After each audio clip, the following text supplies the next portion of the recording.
Today we address a topic that shakes consciences and sparks debate. Has the first secret of Medjugorje been fulfilled? Many believers and scholars of prophecies see in the global pandemic the fulfillment of an event announced by the Madonna to the visionaries. But there is more. Nostradamus himself would have predicted a great plague with worldwide consequences. Coincidence or sign of a divine plan? If you also feel that these events are not random, write Amen in the comments and stay until the end to find out why the world is living a decisive moment. Subscribe to the channel and activate the bell to not miss updates on such profound and important topics.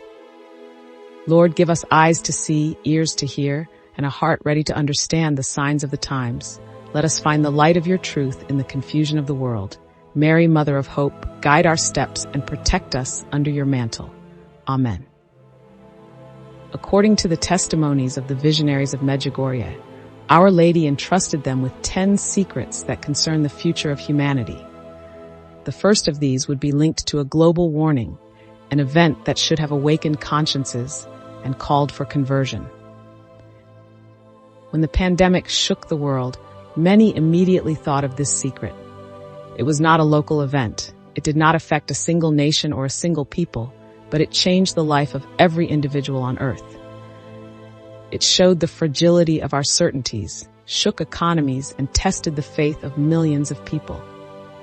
The messages of Medjugorje have always emphasized the importance of prayer and returning to God before it is too late. What if the pandemic was that wake-up call that many ignored? If we broaden our gaze beyond the Christian perspective, we find another disturbing element. Nostradamus, the famous French seer, had spoken of a great plague that would have global consequences. In his cryptic language, he wrote of a disease that would spread rapidly and transform the world. Some interpreters believe that these words may refer to the recent pandemic. But how is it possible that two such different sources, the Christian mysticism of Medjugorje and the esoteric quatrains of Nostradamus, both point to the same event? Is it a coincidence, or is there really a divine plan that is gradually revealing itself? What is certain is that the pandemic has changed everything. It has separated families, closed churches, stopped entire nations, but it has also brought to light profound questions. Many have rediscovered prayer, reflection, the need for a higher meaning. Modern man, accustomed to running without stopping, has found himself dealing with silence and solitude. If this event was indeed a sign from heaven, what is its purpose? Perhaps to prepare us for something even greater. The visionaries speak of 9 other secrets, some of which would concern even more extraordinary events. It is said that one of them will be a visible and permanent sign in Medjugorje, a tangible proof that heaven is speaking to humanity. But there will also be trials, difficulties, moments when faith will be tested. We cannot know exactly what will happen, but we can prepare ourselves spiritually. Mary, in her messages, never sowed fear, but always invited to prayer and conversion. It is not a question of waiting for catastrophes with anguish, but of welcoming the present time as an opportunity to return to God. If you believe these events are a signal for humanity, leave an Amen in the comments and share this video with those who may need it. Today, more than ever, we are called to choose.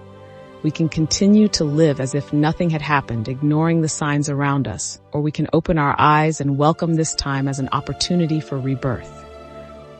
It is no coincidence that the messages of Medjugorje often speak of the need to pray for peace, for sinners, for the entire world.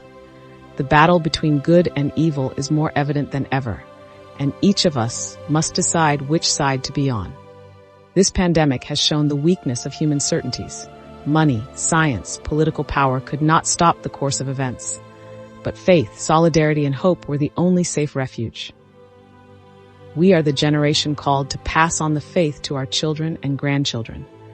We live in an era of uncertainty, rapid change, and often spiritual disorientation.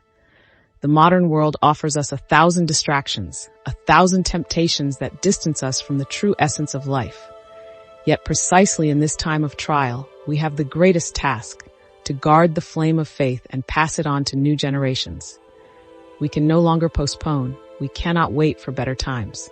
Every day is an opportunity to bear witness to the truth and live according to evangelical values. If we don't do it, who will? If we don't do it now, when? Today, more than ever, we see how faith is being questioned, how the Christian roots of our society are being shaken and in some cases forgotten. Young people grow up in a world that offers them ephemeral certainties, promises of immediate but superficial happiness. Materialism and relativism have taken the place of spirituality, leaving an inner void that no material wealth can fill. This is why our task is fundamental. We must be authentic witnesses, living examples of a faith that is not just a set of rules, but a profound relationship with God.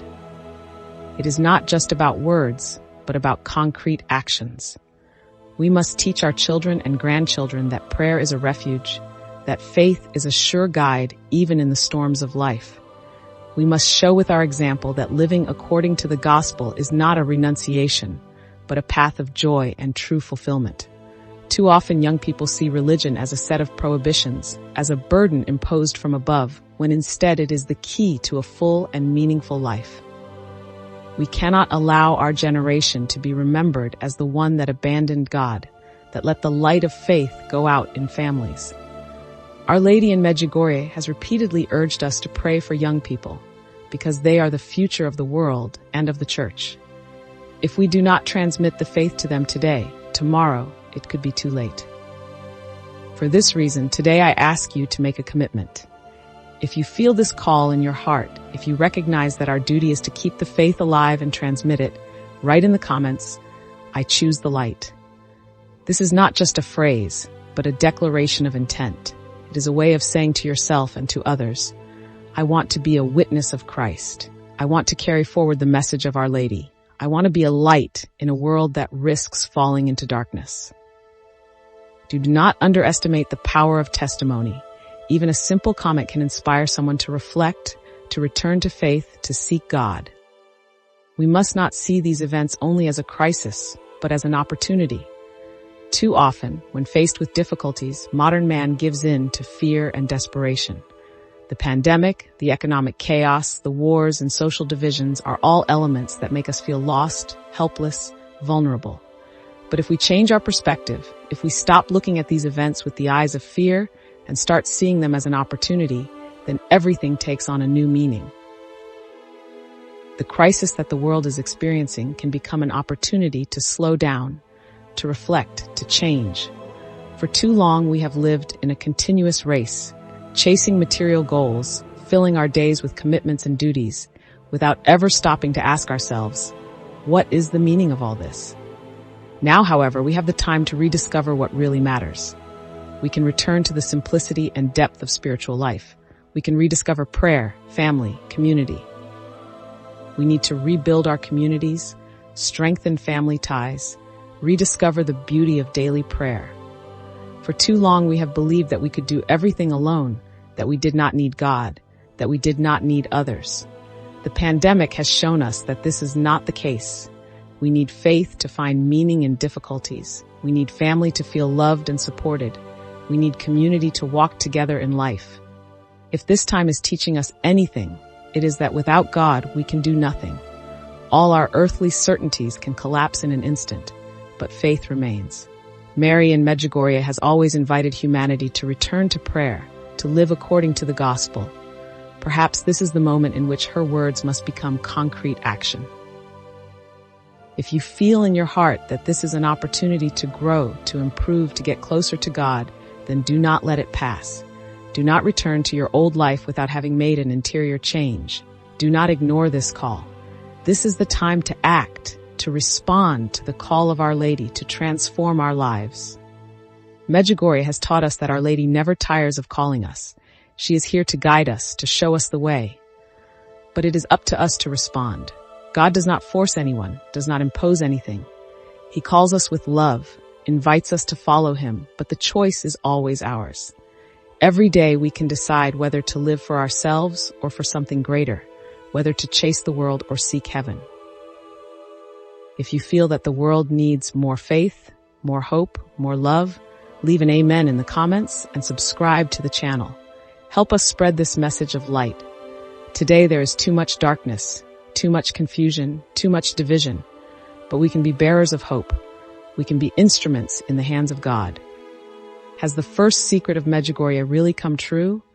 Perhaps the answer is not so much in external signs, but within us. Perhaps the real change must not happen in the world, but in our hearts. God is speaking to us.